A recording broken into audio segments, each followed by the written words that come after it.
আসসালামু আলাইকুম, welcome to my channel. আজকে আমরা মাইক্রোসফট ওয়ার্ড 2013 টিউটোরিয়ালের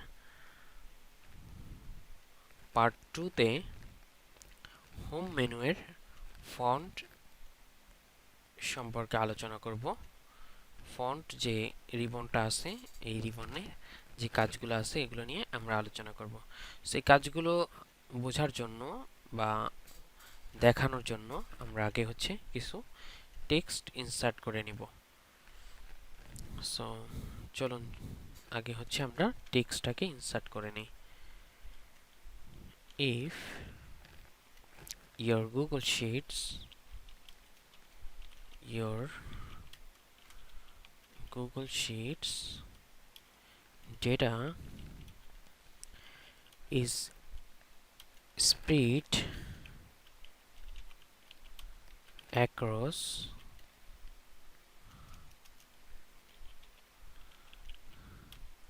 multiple pages,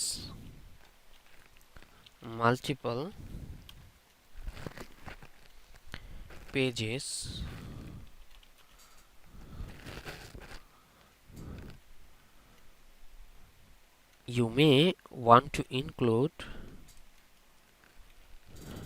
you may want to include the headers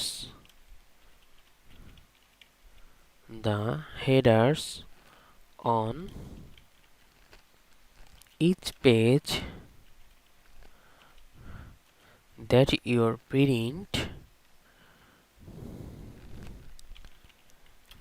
you print. This makes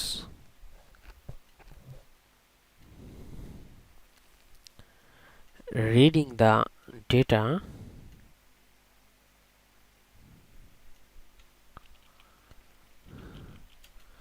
reading the data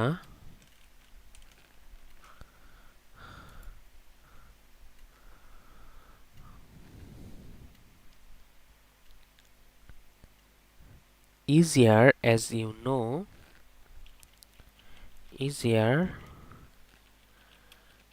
as you know exactly what column is for what data on each page. To print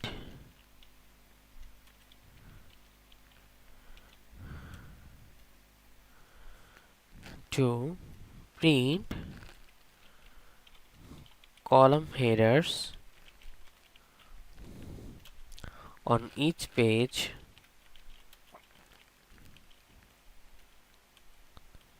you will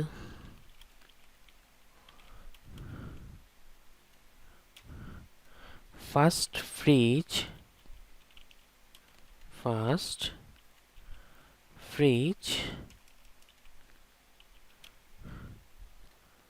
the header row.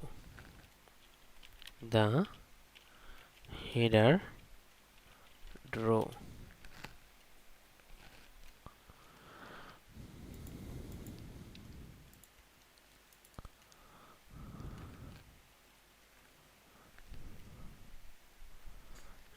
Step on.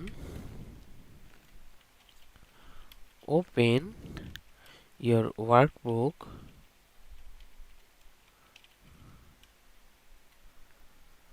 and access the worksheets you want to print. You want to print. Select view.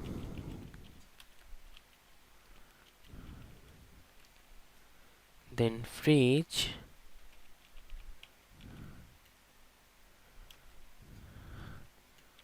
on row from Google Sheets, from Google Sheets,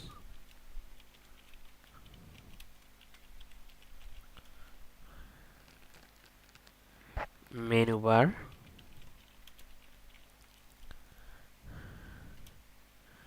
to reach the first row, to reach the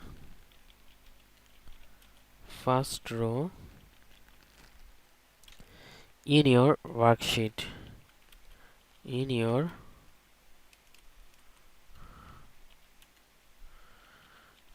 worksheet. Step 3,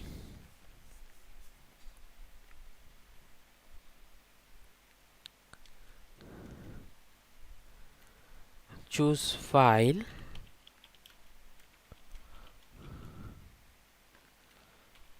print,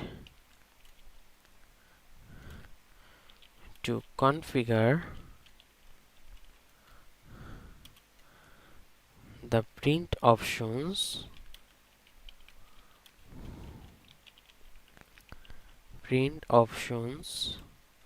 for your worksheet, for your worksheet.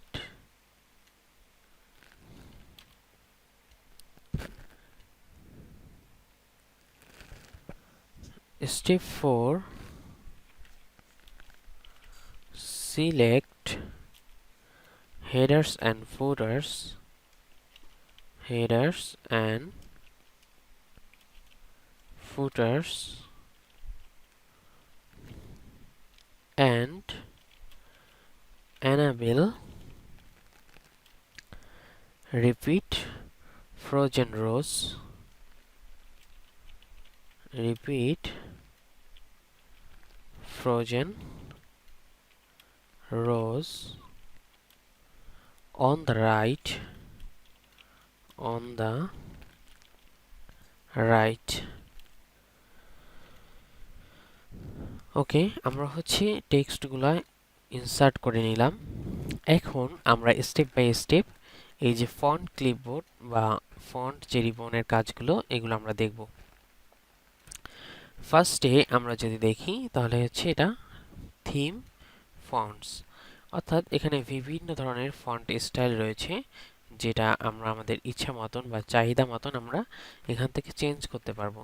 So আমরা যদি এই লেখাটুকের font change করতে চাই বা আমরা এই পুরো প্যারাগ্রাফটুক এতটুকু আমরা হচ্ছে এই ফন্ট স্টাইলটা চেঞ্জ করতে যাচ্ছি, তাহলে আগে লেখাটাকে সিলেক্ট করব। করার পরে আমরা এখান থেকে যে কোনো একটা ফন্ট স্টাইল আমরা সিলেক্ট করলে সেই স্টাইলে ফন্টটা হয়ে যাবে।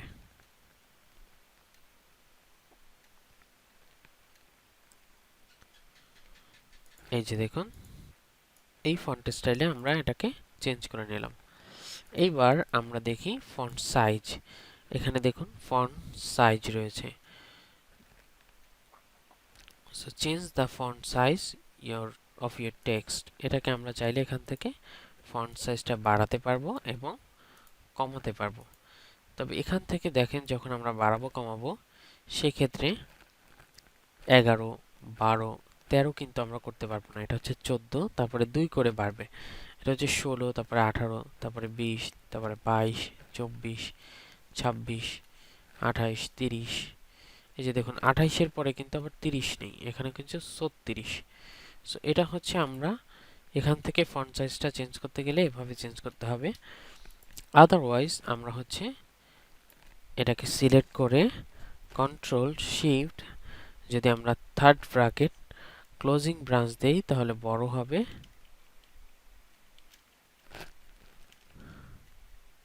এই যে দেখুন কন্ট্রোল ধরে আমরা যদি এই যে থার্ড ব্র্যাকেট ক্লোজিং ব্রাঞ্চ দেই তাহলে বড় হবে, এবং কন্ট্রোল চেপে ধরে আমরা যদি থার্ড ব্র্যাকেট স্টার্টিং ব্রাঞ্চ দেই তাহলে কিন্তু ফন্টটা এক করে ছোট হবে। এই যে দেখুন 12, তারপরে যদি আমরা বড় করতে চাই 13, 14, 15, 16, এক পয়েন্ট করে হচ্ছে ফন্ট সাইজটা বাড়বে। এটা হচ্ছে শর্টকাট। এরপরে এই লেখাটাকে আমরা যদি বোল্ড করতে চাই এখানে একটা ক্লিক করলে লেখাটা বোল্ড হয়ে যাবে, এবং আমরা যদি বোল্ড রিমুভ করতে চাই তাহলে এখানে ক্লিক করলে রিমুভ হয়ে যাবে। এটা শর্টকাট হচ্ছে কন্ট্রোল বি। বোল্ড এর শর্টকাট হচ্ছে কন্ট্রোল বি। এরপর হচ্ছে ইতালিক।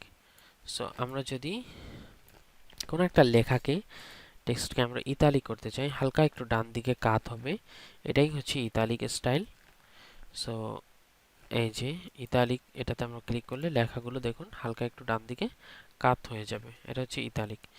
এরপরে আমরা যদি দেখি এখানে রয়েছে আন্ডারলাইন।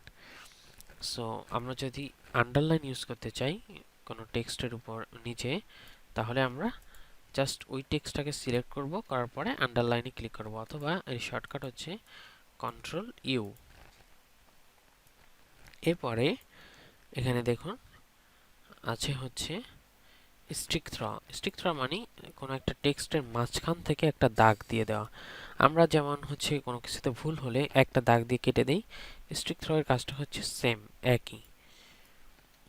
এরপরে আছে হচ্ছে সাবস্ক্রিপ্ট এবং সুপারস্ক্রিপ্ট, অর্থাৎ কোনো একটা লেখার নিচে লেখার জন্য হচ্ছে সাবস্ক্রিপ্ট এবং উপরে পাওয়ার হিসেবে ব্যবহার করার জন্য হচ্ছে সুপারস্ক্রিপ্ট। এরপরে এখানে দেখুন ইনক্রিজ ফন্ট সাইজ, এটাতে যদি আমরা ক্লিক করি, এই যে ইনক্রিজ ফন্ট সাইজ, এটা কিন্তু একটা ফন্টকে বড় করবে, এবং এই ডিক্রিজে যদি ক্লিক করি তাহলে কিন্তু ফন্ট সাইজটাকে ছোট করবে। সেটা হচ্ছে ইনক্রিজ ফন্ট সাইজ এবং ডিক্রিজ ফন্ট সাইজের কাজ। এরপরে আছে কেস চেঞ্জ কেস। তো চেঞ্জ কেসের কাজ হচ্ছে আমরা কোনো একটা লেখাকে, এইটা ধরুন এই যে ওয়ার্ডটা, এটা হচ্ছে প্রথম অক্ষরটা বড় হাতের আছে, বাকিগুলা ছোট হাতের। সো এটাকে যদি আমরা চেঞ্জ কেসে যাই, তাহলে সেন্টেন্স কেস করি, তাহলে এই প্রথম অক্ষরটা বড় হাতের হবে, এটা হচ্ছে সেন্টেন্স কেস। যদি লোয়ার কেস দেই তাহলে সবগুলো লোয়ার কেস হয়ে যাবে। যদি আমরা আপার কেস দেই তাহলে সবগুলো ক্যারেক্টারই হচ্ছে আপার কেস হয়ে যাবে। এটা আমরা যদি পুরো লাইনটাতে ইউজ করতে চাই, সিলেক্ট করব, দেন আমরা এখান থেকে আপার কেসে ক্লিক করব, তাহলে দেখুন প্রত্যেকটা ক্যারেক্টারই কিন্তু আপার কেস বা বড় হাতের ক্যাপিটাল লেটার হয়ে যাবে। এরপর হচ্ছে ক্যাপিটালাইজ ইচ ওয়ার্ড, প্রত্যেকটা ওয়ার্ডের প্রথম অক্ষরটা বড় হাতের হবে, এটাকে বলা হয় হচ্ছে ক্যাপিটালাইজ ইচ ওয়ার্ড। দেখুন সিলেক্ট হেডার্স অ্যান্ড ফুটার্স, প্রত্যেকটা ওয়ার্ডের ফার্স্ট যে ক্যারেক্টারটা এটা হচ্ছে ক্যাপিটাল লেটার থাকবে, এটা হচ্ছে ক্যাপিটালাইজ ইচ ওয়ার্ড। এরপরে সবশেষ যে অপশনটা আছে চেঞ্জ কেজের মধ্যে, সেটা হচ্ছে টগল কেস। সো টগল কেজের কাজ হচ্ছে একটা লেখা বা একটা সেন্টেন্সের ওয়ার্ডগুলো যে কেসে থাকবে তার বিপরীত কেসে দেওয়া। যেমন এখানে সিলেক্টের এসটা আছে ছোট হাতের, বাকি সবগুলো আছে, সরি এসটা আছে বড় হাতের এবং বাকি সবগুলো আছে ছোট হাতের। তাহলে আমরা যখন টগল কেস দিব, এটাকে দেখুন এসটা ছোট হাতের হবে এবং বাকি সবগুলো বড় হাতের হবে, এই যে এটাকে বলা হয় টগল কেস।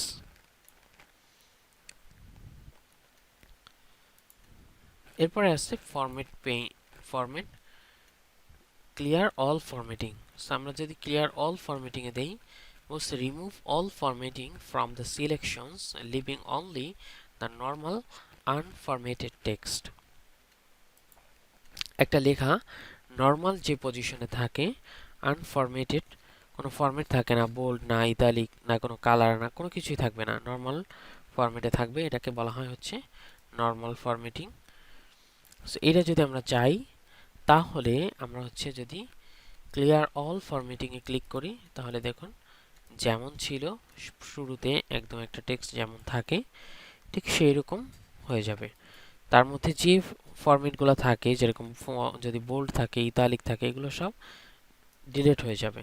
সো এটা হচ্ছে ইতালিক ফরম্যাটে আছে। এখন এটাকে যদি আমরা ক্লিয়ার অল ফরম্যাটিং দেই, তাহলে দেখুন এটার জাস্ট নর্মালি টাইমস নিউ রোমানে চলে আসবে, নর্মাল যে ফরম্যাটটা সেই ফরম্যাটে চলে আসবে। সো আজকে আমরা হচ্ছে font style, font size, bold, italic, underline, তারপরে subscript, superscript, increase font size, decrease font size, change case এবং ক্লিয়ার অল ফরম্যাটিং, এই যে টপিকগুলো এগুলার কাজ দেখলাম। পরবর্তী ভিডিওতে পার্ট 3-তে আমরা হচ্ছে প্যারাগ্রাফ, এই যে রিবনটুকু, এই প্যারাগ্রাফ রিবনটুকুর কাজ আমরা দেখব। সেই পর্যন্ত সবাই ভালো থাকবেন, সুস্থ থাকবেন। আল্লাহ হাফেজ। আসসালামু আলাইকুম।